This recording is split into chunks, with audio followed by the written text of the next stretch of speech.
ሰላም ጤና ይስጥልን ክቡራትና ክቡራን ሰበር መረጃዎችን ይዤ ቀርቤያለሁ። መካከለኛው ምስራቅ ቁጥጥር ውጪ በሆነ ሰዓት ውስጥ ወድቃለች። እስራኤልና ኢራን አንዱ በሌላኛው ላይ የጀመሩት እርምጃ እጅግ አስፈሪ ደረጃ ላይ ደርሷል። የኢራን ሚሳኤሎች ቴልአቪቭን ጨምሮ ቁልፍ የደህንነት ተቋማትን እያነደዱት ይገኛሉ። በሌላ በኩል በቴህራን የተፈጸመውን ከፍተኛ ጥቃት ተከትሎ የኢራን ፕሬዝዳንት የሾሙት አዲሱ ብርቱ ተሿሚ ማን ናቸው? እስራኤልስ በቀጣይ ማን ኢላማ ታደርጋለች? በዝርዝሩ የማስደምጣችሁ ይሆናል። በማስከተል ለዓለም የነዳጅ አቅርቦት ወሳኝ የሆነው የሆርሙዝ ወሽመጥ በመዘጋቱ አውሮፓውያን ለከፋ የኃይል እርምጃ ዝግጅት መጀመራቸውን የሚጠቁሙ ሚስጥራዊ መረጃዎች ወጥተዋል የሚሉትና በመጨረሻ በሀገራችን ሰሜናዊ ክፍል መቀሌ ላይ የታየው ያልተጠበቀ ክስተት ብዙዎችን እያስገረመ ይገኛል። የኤርትራ ከፍተኛ ወታደራዊ መኮንኖች በድንገት መቀሌ መታየታቸውና ከትግራይ ከፍተኛ አመራሮች ጋር ያደረጉት ሚስጥራዊ ውይይት ምን አንድምታ ይኖረዋል? ዝርዝር መረጃዎችን ይዘናል። ቪዲዮን ላይክ በማድረግ ጀምሩ። በሰዓቱ የሚወጡ አዳዲስ መረጃ በፍጥነት ወደ እርስዎ እንዲደርሱ የዩቲዩብ ቻናሌን ሰብስክራይብ በማድረግ የደውል ምልክቷ መጫን አትዘንጉ። እስከ መጨረሻው አብራችሁን ቆዩ። በቀጥታ ወደ ዝርዝር መረጃዎቹ አልፋለሁ። አብረን እንከታተለው። ክቡራማጆች በቅድሚያም የእስራኤልና የኢራን መጠራራት። አሜሪካና ኢራን ወደ ድርድር ጠረጴዛ ለመምጣት ጥረት በሚያደርጉበት በዚህ ወሳኝ ወቅት እስራኤልና ኢራን ግን አንዱ በሌላኛው ላይ የሚፈጽሙትን ጥቃት አላቆሙም። የኢራን እስላማዊ አብዮታዊ ዘብ ዛሬ ባወጣው አስቸኳይ መግለጫ በተለያዩ የእስራኤል ክፍሎች ላይ የሚሳኤል ጥቃት መፈጸሙን ይፋ አድርጓል። በመግለጫው መሰረት ከፍተኛ የማውደም አቅም ያላቸውን የተለያዩ አይነት ሚሳኤሎችና ድሮኖችን በመጠቀም ጥቃቱ ተፈጽሟል። ኢላማ የተደረጉ ቦታዎችም ሰሜናዊና ማዕከላዊ ቴልአቪቭ የሚገኙ ጥበቃ የሚደረግላቸው የደህንነት ተቋማት፣ ራማት ጋንና ኔጌቭ ውስጥ የሚገኙ የንግድና ወታደራዊ ድጋፍ ማዕከላት እንዲሁም ቤርሼባ ውስጥ የሚገኝ የወታደራዊ አቅርቦትና የአስተዳደር ዋነኛ ማዕከላት ናቸው ተብሏል።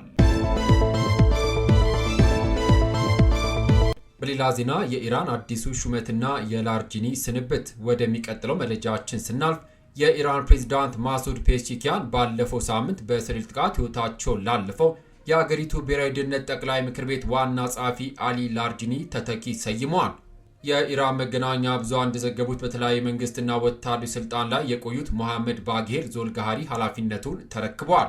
በቀድሞ ኃላፊ አሊ ላርጂኒ ላይ ቴህራን ውስጥ በተፈጸመ ጥቃት ከልጃቸው ጋር መሰዋታቸው የሚታወስም ሲሆን አዲሱ ተሿሚ ዞልጋሃሪ በእስላማዊ አብዮታዊ ዘብ ምክትል አዛዥነትና በደህንነት ዘርፍ ከፍተኛ ልምድ ያላቸው ብርቱ ጀነራል ናቸው። እስራኤል የኢራን ወታደራዊና ፖለቲካዊ መሪዎችን ኢላማ ማድረጓን እንደምትቀጥል መግለጿ ስጋቱን ይበልጥ አባብሶታል። ዘገባው የቢቢሲ ነው። በሌላ ዜና የሆርሙዝ ወሽመጥና የዓለም ነዳጅ ስጋት። ወደ ሁለተኛው መረጃችን ስንሸጋገር ዩናይትድ ኪንግደምና ፈረንሳይ በፋርስ ባህረ ሰላጤ ያለው ሁኔታ ለመቆጣጠርና የሆርሙዝ ወሽመጥን ለመጠበቅ አዲስ የሀገራት ጥምረት ለመሰረት እየጣሩ ነው። ዩናይትድ ኪንግደም ይህ ወሳኝ የነዳጅ መስመር ለመጠበቅ የሚያስችል የደህንነት ጉባኤ ለማስተናገድ ፈቃደኛ መሆኗን አሳውቃለች። በአሁኑ ወቅትም በአሜሪካና እስራኤል በኢራን ላይ የከፈቱትን ጦርነት ተከትሎ ከ20 በመቶ በላይ የዓለም ነዳጅ የሚተላለፍበት ይህ ወሽመጥ ከሞላ ጎደል ተዘግቶ ይገኛል። ይህ በዓለም ገበያ የነዳጅ ዋጋ እንዲንርም አድርጓል። ፕሬዚዳንት ትራምፕ የኔቶ አጋሮች እንዲተባበሩ ቢጠይቁም ተቀባይነት ሳያገኙ መቅረታቸው ሁኔታውን ይበልጥ አሳሳቢ አድርጎታል። ዘገባው የቢቢሲ ነው። በመጨረሻም ወደ ሀገር ውስጥ መረጃ ስንመለስ የኤርትራ ወታደራዊ ልዑክ በመቀለ።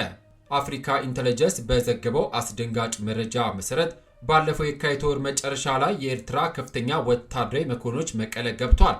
ብርጋዴር ጀነራል ኢዮብ ፍሳሐ የተመራው ይህ ልዑካን ቡድን ከትግራይ ክልል የሰላምና የጸጥታ ቢሮ ኃላፊ ጀነራል ፍስሐ ኪዳኑ ማንጁስ ጋር ውይይት አድርጓል።